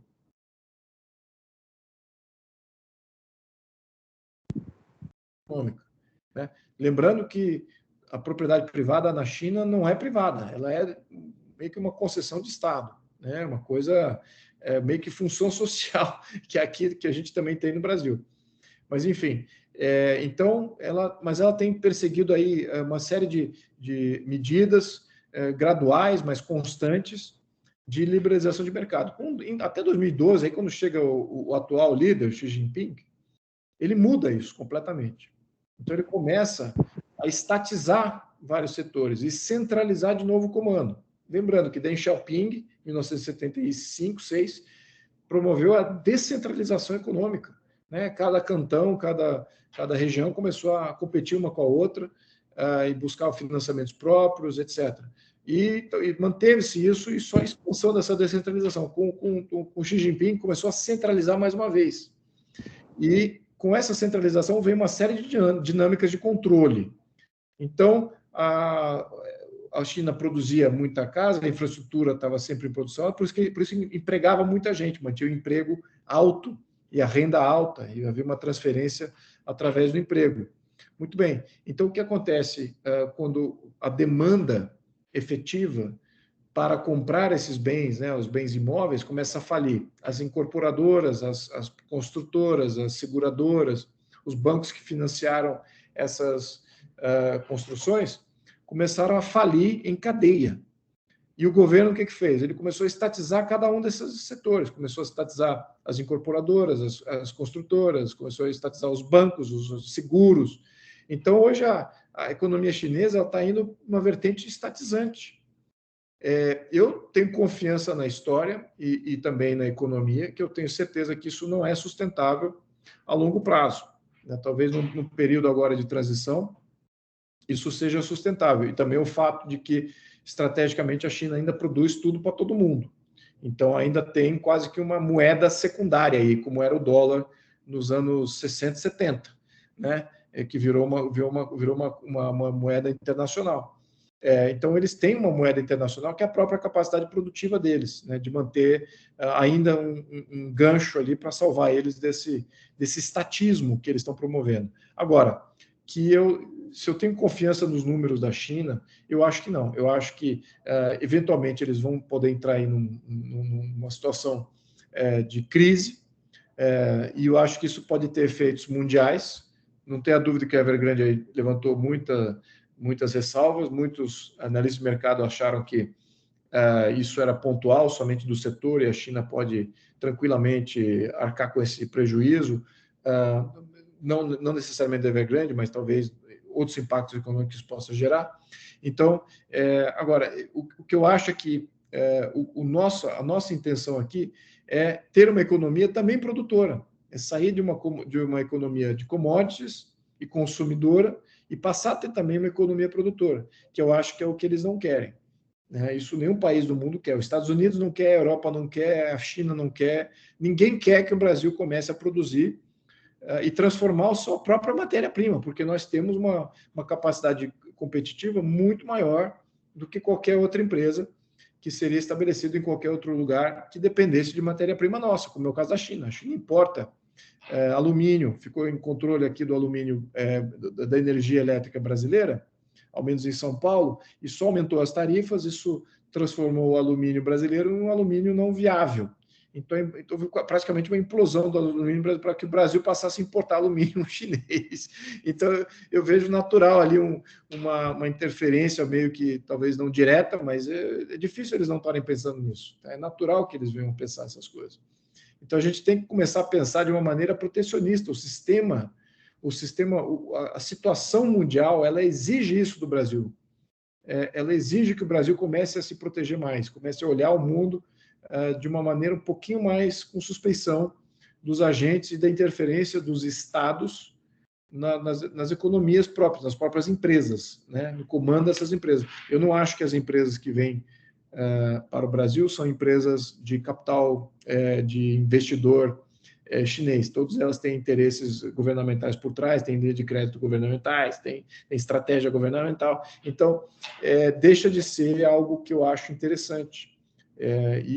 Enfim, mas é uma questão de rigor nosso, de impor a nossa agenda e não ser influenciado pela agenda de fora aí, que tem sido o mantra até agora. Então, pode ser que venha a se afetar sim. Não sei se eu respondi a tua pergunta, mas falei aqui de outros temas que são importantes também debater. Não, com certeza. Muito obrigado. Mais perguntas? Bom, eu tenho uma pergunta aqui relacionada à tecnologia. Vou dizer aqui, vou dizer assim, há estudos que mostram que os efeitos positivos indiretos derivados da indústria bélica para outras indústrias, como que qual que é a opinião do senhor sobre o investimento tecnológico que o Brasil vai ter que ter para os próximos anos, para que a gente possa ser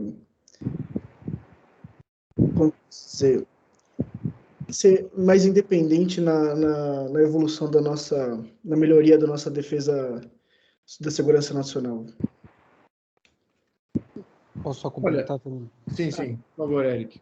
E nesse ponto também, assim, como também persuadir os liberais, não como uma crítica ao liberal, mas de que a importância do Estado justamente nesse investimento, aquela coisa que Smith falava, alguns setores ali, tributos, né, como o senhor disse, e também a questão de defesa, a importância delas para ser assegurado pelo Estado ali, deixando ali a livre economia, obviamente, acontecendo no resto do território. Sim. Bem, olha, eu acho que a tecnologia ela pode ser muito bem desenvolvida pela livre iniciativa. A livre iniciativa ela precisa de um ecossistema regulatório saudável para que ela possa ter os incentivos naturais de investir em tecnologia. E também temos que ter um sistema de marcas e patentes muito mais dinâmico. Eu vou dizer de experiência. Eu desenvolvi patente aqui no Brasil. Produtos eletrônicos. Eu desenvolvi a própria patente. Demorou 2 anos de estudo e de investimento e não consegui registrar a marca sim, mas a patente não saiu. Saiu mais rápido eu registrar a patente que foi desenvolvida aqui no Brasil, no Japão, na Europa, nos Estados Unidos, saiu mais rápido a patente, a proteção da minha patente lá do que saiu aqui no Brasil. Então, até na própria China saiu rápido lá, quis proteger a patente lá.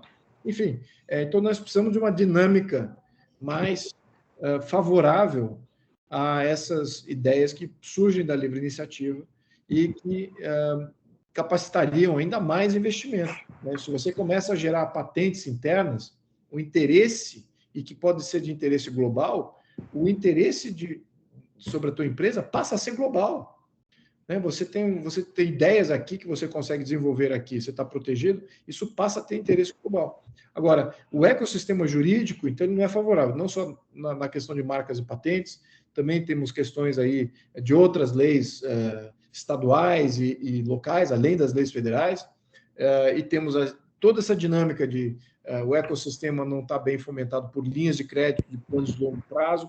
Eu sou contrário também que o Estado defina para onde ele tem que investir, o que tipo de tecnologia desenvolver.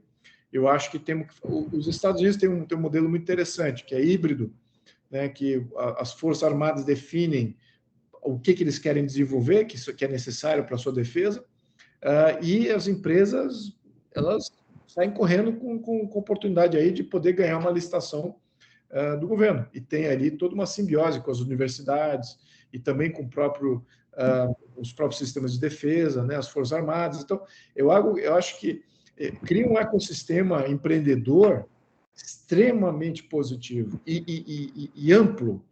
O volume de empresas, de ideias, de marketing, mesmo que você não logre sucesso, talvez em ganho de uma licitação, só o estudo para aquilo pode ter gerado tecnologia que é transferível para uma outra ideia. Então, isso que é interessante, que nós não estamos tendo essa polinização, né, se eu usar um termo aqui da biologia, talvez, de ideias de diferentes locais, de diferentes origens, em outros aspectos fabris, outros aspectos produtivos. Nós estamos deixando de ser um país produtor, estamos passando a ser um país quase que exclusivamente consumidor, exportador de commodities. Então, temos que mudar isso, né? Porque aí você consegue também ter o efeito multiplicador de você ter uma indústria de defesa forte, com tecnologia sendo desenvolvida nesse ecossistema, e aquilo tem uma série de transferências para a livre iniciativa. Você veja os impactos que tem em bens de consumo, como muito que a gente está usando agora, em laptops, em baterias, em capacidades de memória, em tudo aquilo que era necessário para lançar o foguete, por exemplo, toda a questão de aerodinâmica, de estudo aerodinâmico, combustível, tem milhões de aspectos aí, na eletrônica, na comunicação, tem rupturas na comunicação, até mesmo o tamanho das peças, como é que se fabrica as máquinas. Enfim, tem um monte de evolução aí a ser conquistada pelo brasileiro. Adoraria ver brasileiro já nesse contexto. Eu visitei o ITA há pouco tempo atrás. Vou dar aqui uma perspectiva, tá? Só para jogar uns números aqui, para vocês ficarem chocados. O ITA, eu entrei ali, eu vi uma produção de peças de avião, peças de aeronáutica, de aviões, peças de foguetes, uma série de estudos em telecomunicações, em satélites, material também que vai no revestimento de algum desses. Então, eu vi desenvolvimento de ponta mesmo, equivalente ao que você vê numa grande universidade norte-americana. Agora, o ITA tem um orçamento, eu diria que menos de 40 milhões de reais por ano, 50 milhões de reais por ano. Brincadeira. Agora você e eles estão fazendo tudo isso, né? Eles têm um impacto e tem conexões com empresas no Brasil, etc. Agora, você vendo isso, né, vendo tudo que eles fazem com tão pouco, aí você fica imaginando, poxa vida, peraí, o orçamento da UFRJ, que praticamente está pichada e destruída, totalmente tomada por essas ONGs, o orçamento anual da UFRJ é de 1 bi. É de 1 bi. Então, você veja uma alocação de recursos totalmente improdutiva.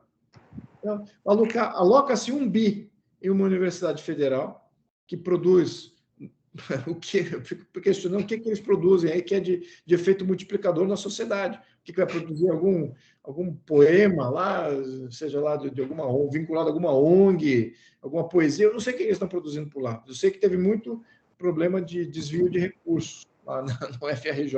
O reitor até está foragido aí, tem muito dinheiro no bolso.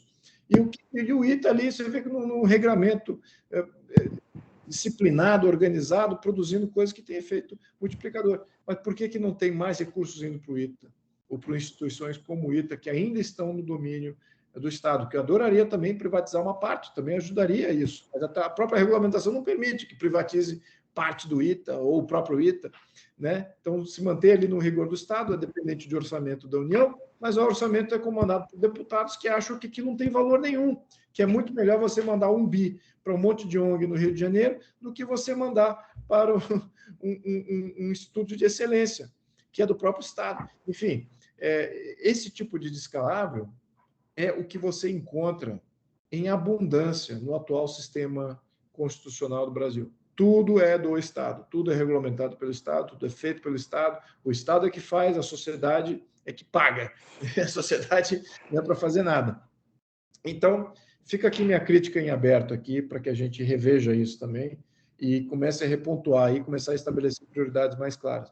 Mas eu acho que na base disso temos premissas não somente ideológicas, mas também jurídicas, que impedem muito isso no Brasil. Mas, idealmente, seria isso, seria um sistema híbrido entre Estado, sobretudo nessa questão de defesa, né? Sobre necessidades de Estado vinculadas à iniciativa privada como sendo o fator gerador de grandes ideias e marcas e patentes e capacitação da nossa indústria. Não, perfeito, uma visão bem elucidadora. Professor Suana? Deputado, eu não sei, eu acho que já esgotou o tempo, mas eu vou fazer essa pergunta para o senhor, até mesmo para quem sabe, uma outra oportunidade.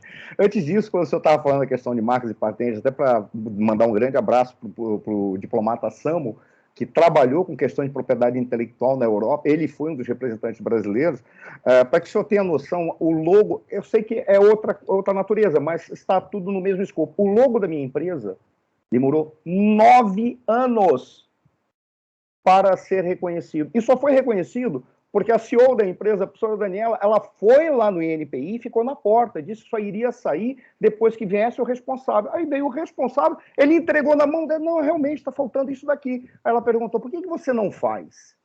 Aí ele disse, tá, tudo bem. Uma semana depois, o logo estava reconhecido. Porque ela disse que, inclusive, ela ia entrar com uma ação jurídica para entender o que estava acontecendo. Foram 9 anos, só para que o senhor tenha, ilustrar aquilo que o senhor havia falado, né? A pergunta que eu vou fazer, ela carrega um pouco de pessimismo. Por exemplo, nós não temos conhecimento mesmo da importância da cadeia produtiva de defesa, para que as pessoas achem que a cadeia produtiva de defesa é vinculado a produzir pessoas que vão matar os outros. Eles não têm noção do que isso representa, menos ainda de que ter uma cadeia produtiva de defesa desenvolvida, ela não significa que vai produzir armas especificamente, ela vai preparar para que as armas possam ser produzidas no caso de necessidade. Eu posso citar um exemplo de uma vez em que eu estava numa palestra, falando de 20 anos atrás, aproximadamente 25 anos atrás, nós estávamos assistindo, eu vou falar vender o peixe pelo preço que eu comprei. Foi feita uma pergunta para um embaixador, eu creio, não era um embaixador, uma representante do Japão. E perguntaram para ele assim, se porventura vocês sentissem a necessidade de produzir uma bomba atômica, não defenda a produção de bomba atômica, nem esse projeto para o Brasil, não é o meu caso. E perguntaram para ele quanto tempo vocês precisariam. E todos imaginavam que ele ia dizer 6 meses, 4 meses, 1 ano. Ele falou 48 horas.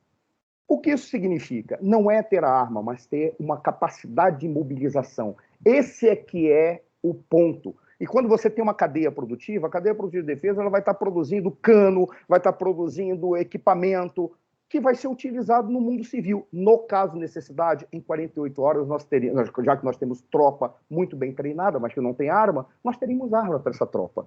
Basicamente, seria isso. Agora, por que eu trago este lamento? E aí a pergunta talvez seja até uma pergunta provocativa para o senhor, mas que fica como um pedido de um cidadão. Eu não acredito que nós podemos mudar muito diante do nosso modelo de sistema político. O presidencialismo de coalizão, me parece, ele não é uma quimera, nem um Frankenstein, ele não consegue, com todo respeito, não quero ser ofensivo a ninguém, ele não consegue ter a grandeza nem de ser uma figura mitológica grega, nem uma personagem de ficção do horror do século XIX. Ele não consegue nem ser isso. E aí fica essa questão. Por quê? Porque nós temos problemas que nós não conseguimos definir qual é o regime de governo melhor, o sistema de governo, se é presidencialismo, parlamentarismo, e inventaram o presidencialismo de coalizão. nós não temos relações entre as instituições políticas que sejam equilibradas. De vez em quando aparece alguém que diz, não, nesse momento sou eu que assumo o papel de equilibrar as relações entre os poderes. Já foi o executivo, já teve época que vai o legislativo, agora é o judiciário, ou seja, nós não temos, e aí, para os bons entendedores, nós não temos uma instituição que não seja política, mas seja uma instituição nacional que pudesse equilibrar os poderes, estando acima deles, não para governar, mas apenas para dizer, comportem-se dessa maneira, porque é assim que a sociedade quer. Isso só seria possível, da minha perspectiva, por uma reforma política de verdade. Segunda-feira passada, nós entrevistamos o deputado Marcel Van Hatten, e ele jogou uma questão do Pacto Federativo em que ele disse o seguinte, ora, por que a gente não faz a possibilidade de ter partidos municipais e partidos estaduais? Talvez aí nós forçássemos não uma reforma do Pacto Federativo, mas nós daríamos mais autonomia para a sociedade buscar a sua maneira de se representar. A pergunta é, se nós temos condição, com este modelo, de fazer uma reforma política que produza um Congresso mais adequado, representantes que tenham maior nível, eu não falo nível intelectual, nível de representatividade, tenham capacidade de entender alguma questão de Estado, ou seja, uma reforma política. E se não tem, existe a viabilidade da convocação de uma constituinte revisional exclusiva para a reforma política. Preserva-se aquilo que dizem que essa Constituição de 88 é maravilhosa, eu particularmente não acho que seja, preserva-se aquilo e faz-se a reforma política. Há possibilidade de nós conseguirmos uma reforma que ordene a confusão política que nós vivemos e existe a possibilidade de uma convocação de uma constituinte revisional exclusiva para a reforma política. Inclusive, existe uma tese que foi defendida no Rio Grande do Sul que mostra a viabilidade por intermédio de uma PEC. O que o senhor vê desse cenário? É possível trabalhar, pelo menos, em busca dessas transformações? Sim, é possível. Eu acho que a sociedade está muito mais consciente dessa necessidade de reforma bem ampla política. É por isso que eu acho que temos que ter uma revisão constitucional completa. Essa Constituição ela não é viável, não é sustentável, já foi o tempo dela. Estamos aqui, não estamos vivendo mais tempos constitucionais. Agora estamos praticamente em arbitrariedades, né? Tanto majoritariamente do judiciário, mas também dos outros poderes também, sobretudo o legislativo também, tem muito rompimento de regimento. Então, existe aí toda sorte de problema atual. Então, eu acho que a consciência na sociedade está muito mais ampla. O que está faltando é uma crise. O modelo de transformação e de adoção de um novo regramento jurídico, uma nova Constituição, tem sido crises, tem sido mudanças e rupturas, né, desestabilizadoras. Eu, particularmente, não quero. Mas, então, como fazer uma mudança constitucional de base num sistema relativamente em paz, equilibrado, claro que com todas essas perversões, mas está ali. Como que fazer essa mudança, se não está tendo assim, uma crise institucional de instabilidade absoluta do sistema, como fazer isso? É só por conscientização e ciclos eleitorais, não tem outro jeito, né? Abraçar que temos que nos empenhar em eleger reformistas que queiram chamar um referendo sobre uma nova Carta Constitucional. E não precisa de muitos deputados, não. Você está falando ali de 180 deputados, 170, 180, você coloca um referendo ali de praticamente qualquer coisa.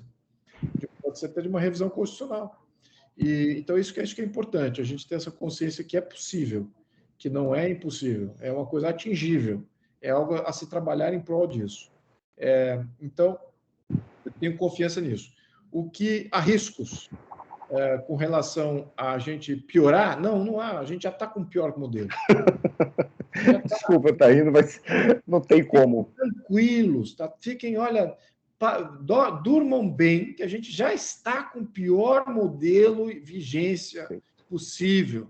Nas Américas, da Europa, coloquem todos os países que vocês admiram, nós temos um modelo pior, tá? Então, o risco da gente piorar é bem difícil piorar. Então, temos que começar a conversar sobre o que seria o ideal para o Brasil.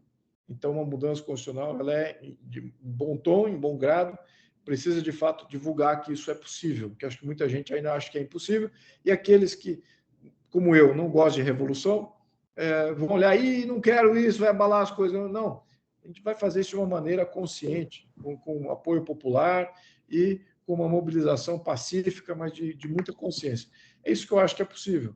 Agora, tem riscos. Quais que são os riscos? Os riscos é de não fazer isso. O maior risco é de não se mobilizar em prol de fazer uma mudança dessa natureza. Porque o que vai acontecer agora, nos próximos ciclos eleitorais, vai pontuar o risco que eu já estou vendo. Qual que é? O que aconteceu de 2019 até agora? Aumentou-se o fundo partidário e fundo eleitoral. Não tem mais ficha limpa. Liberalizou o uso do fundo partidário e fundo eleitoral. Liberalizou, pode comprar imóvel, pode comprar carro, e descriminalizou muitas das atividades relacionadas a esse uso livre desse fundo. Imagina, estão todos os deputados aqui que eu conheço, deputados do bem, que eu conheço, falam assim, vai ser a eleição mais bandida na história da República Brasileira. Porque nunca houve tanto recurso na mão de pessoas possivelmente entrando para o jogo que têm ficha suja, são criminosos, que têm uso indevido do recurso público. E o que vai acontecer no próximo ciclo? Vai aumentar ainda mais esses recursos. Porque esses agentes que estão para entrar, talvez essa seja a crise que a gente precisa para fazer a mudança constitucional, talvez seja isso. Talvez aí o brasileiro acorde e veja, puxa vida, como é que deteriorou assim o sistema político do Brasil? Eu não acredito. Eu achei que estava melhorando. Não, piorou mais ainda. Talvez seja isso que a gente precise denotar. Porque o que aprovaram de 2019 até hoje foi uma violação do que o brasileiro espera. É uma violação de tudo aquilo que ele esperava, em termos de combate à corrupção, em termos de qualificar melhor os deputados, os representantes, criar mais rigor aos representantes, ter mais transparência, ter melhor uso de recursos públicos, não ter o fundo partidário, não ter fundo eleitoral que perverte todo o sistema partidário. Fizeram exatamente ao contrário. Tudo ao contrário. Então, eu diria que isso é o que talvez gere essa crise que o brasileiro precisa ver para se mobilizar para fazer uma grande mudança. Mas, ao mesmo tempo, o risco desse pessoal crescer de uma tal maneira e de comandar todo o sistema político e blindar o sistema político de gente boa e só entrar bandidos, então esse é o risco, né? Conviver com isso. Como é que vai ser esse modelo? Como é que vai ser? Vai ser tipo México? Vai ser tipo um outro país assim dominado, uma Venezuela? Não sei como. Mas enfim, narcotráfico galopante, não sei. Não sei como é que vai ser. Eu espero que a sociedade brasileira faça boas escolhas e que o sistema eleitoral ainda esteja transparente o bastante para oferir a vitória a quem a vitória é devida. Então, eu estou apostando nisso nesse próximo ciclo eleitoral. Essa é a minha esperança. Então, quando o brasileiro entrar em consciência disso, ele vai se mobilizar e vai tentar eleger não somente aqueles que eles querem eleger, mas vão tentar não eleger os problemas, que também exige atividade, né? Você não pode ficar sentado ali, vou votar naquele lá e tal. Não, você tem que sair para não elegerem os problemas também, tá? Enfim, é isso que eu acho. Eu acho que é possível, mas temos um jogo muito mais perigoso a ser jogado nesse próximo ciclo eleitoral. E estão todos prevendo eleições aí, como é que eu diria, mais imorais nesse próximo ciclo eleitoral. É o que eu acho. Parece que meu pessimismo se justifica, né? Eu sou a minha realidade é pior do que o teu pessimismo. Mas, ao mesmo tempo, como eu estou mais próximo aqui do problema, eu vejo outras coisas que me dão esperança. Por exemplo, houve agora vários deputados novos de primeiro mandato entraram no sistema e a influência ideológica que eles têm nesses deputados que não necessariamente têm o mesmo estofo ideológico, ela é muito boa, ela é muito grande. E esses que, por exemplo, o Centrão, por exemplo, que não se caracteriza por ter nenhuma vinculação ideológica, eles são fisiologistas, né? Eles vão para onde está o poder, eles querem controle da máquina pública, etc. Eles estão abraçando muitas dessas reformas, abraçando muito porque a população abraçou isso. Então, eu estou vendo talvez essa oferta de mais deputados alinhados com uma reforma, eu acho que ela também vai aumentar dos próprios deputados que já compõem aqui a Câmara, que são elegíveis, né? Eles têm... Vamos lembrar, para você ser um político, ser eleito, no meu caso, eu tive que convencer mais de 118 mil pessoas a saírem de casa no dia do voto e votarem no meu nome. Então, isso não é um feito fácil. E muitos não têm, talvez, o privilégio que eu tive, né, de ter um nome reconhecido e de ter tido uma exposição, talvez, maior aí no meu ativismo. Então, muitos não têm esse privilégio, então eles têm que trabalhar lá o nome dele e ser reconhecido para ser. Então, é muito difícil você ser eleito, né? Então, é um processo, de certa maneira, bem legítimo, né, de você conquistar voto. Então, todos que estão aqui, que conquistaram voto, eles têm legitimidade, né? Eu prefiro até converter eles. É mais fácil converter eles do que você achar novas lideranças, apesar de que eu acho que também está nascendo novas lideranças aí também, tá? Eles estão já se posicionando. Então isso me dá esperança também. Eu vejo problemas até maiores do que pontuado aqui, mas eu vejo também canais de esperança que talvez não estejam tão visíveis. Então, isso eu acho que eu estou confiante, eu não desisti ainda, eu acredito que o próximo ciclo eleitoral vai definir para que lado a gente vai, né, como país. Se a gente está indo para o lado que a gente está discutindo aqui, ou se é para esse lado negativo que a gente está apontando. Mas ainda não é o momento de fazer esse júdice. Eu acho que só poderemos falar nisso em novembro de 2023, né, quando o resultado das eleições se apresentarem, né? Perfeito. Muito obrigado pela resposta. Bom, acho que agora eu vou... Bom, eu acho que agora já está na hora de encerrar, já foi uma longa conversa, muito interessante. Eu queria agradecer, então, ao deputado Luiz Felipe pela atenção. É importante, assim, a gente ter essas discussões, principalmente a gente agora com a nossa idade aqui, pensando o Brasil do futuro. Eu sou um cara que costumo ser otimista, assim, eu tenho um pouco de esperança ainda, então eu gosto de debater sobre esses assuntos. Eu vou passar a palavra para o professor Rodrigo, então, para a gente encerrar a nossa conversa aqui. Bem, eu queria agradecer mais uma vez, Dom Luiz, pela conversa. Foi muito interessante. Particularmente gostei da visão de estadista, do pensamento claro, e até aqui da paciência dos nossos alunos que se alongaram um pouco mais do que o combinado, né? Nesse evento. Então, agradeço, acho que foi muito interessante e já deixamos aí também várias pontas de trilha para próximas conversas, né? Eu acho que as portas estão sempre abertas, o IBMEC promove e acredita nessa conversa produtiva pelo país, conversa consciente, densa, pensando no melhor do país, as portas estão sempre abertas. Agradeço e queria passar a palavra também para suas últimas considerações. Bom, eu só tenho a agradecer. Isso aqui é entretenimento. Eu gosto de estar transferindo informação, debatendo, sendo desafiado.